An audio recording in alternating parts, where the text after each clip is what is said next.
करूं। अच्छा हुण गल सुनिया जे, आका अलैहिस्सलाम ने फरमाया ये गैरों का माल है, ये हमारे लिए हलाल नहीं। यहाँ पे रुक के एक बात करना चाहूँगा, हुजूर अलैहिस्सलाम का तो दर्स ये है कि दुश्मन का भी माल हो वो भी हमारे लिए हलाल नहीं। ते थे कि भाई दूसरे को दाल आने वास्ते कोशिश कर रहे होंगे किसी तरीके में दा माल अपने हाथ च कर लवा, दूसरे की ज़मीन हो उस पर कब्जा कर लेता है, दूसरे का माल हो पता भी होता है कि यार ये उसका हक बनता है मेरा नहीं है, लेकिन फिर भी धोखा देता है, फिर भी इसकी कोशिश होती है कि इसका माल मैं अपने हाथ में कर लूं। तो यह रसूलुल्लाह का दर्स नहीं है। आका अलैहिस्सलाम ने यह सिखाया है कि गैरों का भी माल हो वो हमारे लिए हलाल नहीं, हलाल तरीके से अल्लाह सारे ने रिज़्क़ हलाल अता फरमाए। तो हुजूर अलैहिस्सलाम ने फरमाया दूसरों का माल है ये हमारे लिए हलाल नहीं। या रसूलुल्लाह क्या करूं? फरमाया इन बकरियों को किले के दरवाजे तक ले जाओ और वहाँ पत्थर मार कर हाँक देना, ये खुद अपने अपने मालिक के पास पहुँच जाएंगी।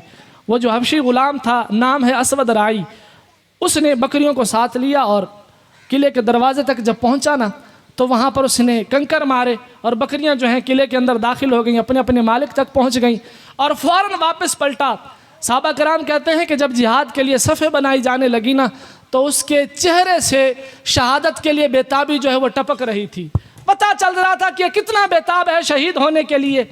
तो कहते हैं कि जब उसको तलवार थमाई गई तो सफ़ेद चमकती हुई तलवार उसके स्याह बाजुओं में ऐसे नज़र आ रही थी कि जैसे काली घटाओं में बिजली कौंद रही हो। और जैसे ही फिर जंग का आगाज़ हुआ, बड़ी दिलेरी के साथ दुश्मन की सफ़ों में दाखिल हुआ और मुकाबला करता रहा। बिलाखिर चारों तरफ से उसे घेरा गया और फिर उस पर हमला किया गया, यहाँ तक कि शहीद कर दिया गया। जब जंग ख़त्म हुई तो सहाबा कराम जो शहीद हुए थे वो मुसलमानों की जो जसद है उनको आका अलैहिस्सलाम के पास लाने लगे।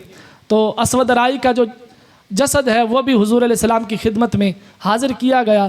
तो हुजूर अलैहिस्सलाम ने जब उसे देखा ना तो आपकी आंखों में आंसू आ गए और हुजूर अलैहिस्सलाम ने क्या जुमले इरशाद फरमाया इसको जन्नत की नहर हयात में गोता दिया गया है और फरमाया इसकी चेहरे की जो चमक है उसके जन्नत के दरो दीवार चमक रहे हैं।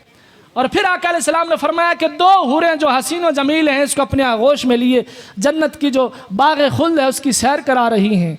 साहबा कराम फरमाते हैं कि जब हमने ये सुना ना तो हम रश करने लगे कि यार कितना खुश नसीब है, कलमा पढ़िया, जिहाद कीता, शहीद हो गया, सीधा जन्नत के अंदर दाखिल हो गया, ना कोई नमाज पढ़ी, ना कोई ज़कात दी, ना कोई हज कीता, बस कलमा पढ़ते ही अल्लाह की राह में कुर्बान हो गया, सीधा जन्नत में दाखिल हो गया। तो मैं ये कहता हूँ मोमिन तो चाहता ये है कि मैं अल्लाह की राह में शहीद कर दिया जाऊँ। ये आजकल इन चीज़ों से मुसलमानों को डराते हैं। वो हमारे उलमा बड़ी खूबसूरत बात करते हो, कहते हैं जी गाना मुतर पीना ले आबे जमजम पीना ले तो मुकाबला कितना कर सकते ने।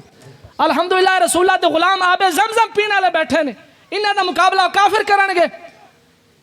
तो इन्हां दे पायलट अगर जहाज उड़ाना होवे तो इनके पायलट जो है दारू पी के, शराब पी के और टांगन की लड़खड़ा रही होती हैं फिर जहाज में बैठते हैं, और यहाँ रसूलुल्लाह के गुलाम अल्लाह और उसके रसूल का नाम लेके जहाज में बैठते हैं और फिर अल्लाह ताला की मदद और नुसरत भी आती है।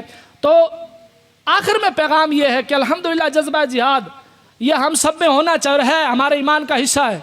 जैसे मैंने पहले हदीस मुबारक अर्ज़ की फरमाया कि क़यामत तक जिहाद जो है यह जारी रहेगा, इस वास्ते सारे ने तैयार रहना है। जब मैदान लग गया ना तो इंशाअल्लाह असी दस देंगे फिर। और इस हवाले से एक आखिरी बात अर्ज़ करके इजाज़त चाहूँगा। बड़ा दुख हुआ वो बयान सुन के, इंडिया के एक दारुल उलूम है, उस दारुल उलूम का मैं नाम नहीं लूँगा, तो वहाँ के एक अपने आप को आलिम कहने वाला उसने एक जुमला कहा और है भी मुसलमान, अब ये दारुल इस्लाम है पाकिस्तान, लेकिन वो इंडिया में बैठ के उसने जो जुमला कहा, उसने कहा कि मैं इंडिया की हुकूमत से ये दरख्वास्त करता हूँ कि अगर इनके जो फ़ौजी हैं वो थक गए हैं तो हम जो दारुल उलूम के उलमा हैं हमें छुट्टी दी जाए, हम पाकिस्तान के बॉर्डर पर जाके उनका मुकाबला करते हैं। अगला जुमला जड़ा उन्हें क्या उन्होंने नहीं से कहना चाहिए, उसने कहा कि अगर पाकिस्तान की तरफ से जिब्रील अमीन भी आ जाए तो हमें नहीं रोक सकते। ये जुमला कहने क्या पड़े आपने मुसलमान कहने ला। तो मैं क्या तू काफरा ने मुल्क च बह के एडा वड्डा जुमला कह दिता, तू आते सही फिर तेन दस ना दईए तो फिर कहना, तुम्हें पता ना चल जाए तो फिर कहना। तो आज ज़रूरत है और अल्हम्दुलिल्लाह पाकिस्तान ने जो जवाब दिया इनको हफ्ते वाले दिन नमाज फ़जर के बाद, जिस ऑपरेशन का नाम था बुनियान मरसूस, बुनियान मरसूस ये सूरह सफ़ की आयत नंबर 4 उसे माखूज़ किया गया है। ये उस आयत में ये लफ्ज़ मौजूद है और बुनियान मरसूस का मतलब है शीशा पिलाई इमारत। तो ये ऑपरेशन हुआ और ऐसा जवाब दिया कि जब वो वीडियोस देखते थे ना तो इधरों साडा भी दिल करता सी कैसी भी नारे लाइए, बड़ा बेहतरीन और होना भी यही चाहिए। कुफर नूं जदों तक ओदी ज़बान जवाब नहीं ना दोगे तो पीछे नहीं हटेगा, तो जदों जवाब दिता ना तो फिर रोन लग गए तो मैदान फिर भी लग सकता, मैं फिर बता रहा हूँ, ये फिर भी मैदान लग सकता है। और अगर लग गया तो इंशाल्लाह फिर असी कुर्बानी दे ली अंदर करांगे इंशाल्लाह। नारे तकबीर, नारे रिसालत, या रसूल अल्लाह, नारे हैदरी, या अली। तो हम इंशाल्लाह तैयार हैं, पूरी तरह से तैयार हैं। और यकीनन वो उनका था ना जनरल बख्शी नाम है, रिटायर्ड जनरल है, सफ़ेद मूछें हैं बड़ी बड़ी।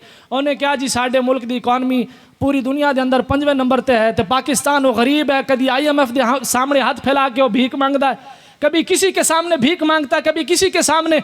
हमारे पास इतनी बड़ी इकॉनमी है, हम फिर भी अच्छा असला नहीं खरीद सकते, अच्छे जहाज़ नहीं खरीद सकते। मैं क्या गल जहाज़ा दी नहीं, हाँ ये जड़ा सीने के अंदर ईमान का नूर मौजूद है ना, सारी गल यही है। तो जो अल्लाह की नुसरत शामिल हो जाए फिर मोमिन के हाथ कुछ ना भी हो, अल्लाह उन्हें फतह अता फरमा देगा। और अल्लामा इकबाल रहमतुल्लाह ताला ने क्या खूबसूरत तर्जमानी फरमाई, बस ये अर्ज़ करके इजाज़त चाहूँगा। अल्लामा इकबाल रहमतुल्लाह ताला ने फरमाया, ये गाजी ये तेरे पुर असरार बंदे जिन्हें बख्शा है तूने ज़ौक़े खुदाई, दो नीम इनकी ठोकर से सहरा और दरिया, सिमट कर पहाड़ इनकी हैबत शराई, दो आलम से करती है बेगाना दिल को, अजब चीज़ है लज़्ज़त आशनाई।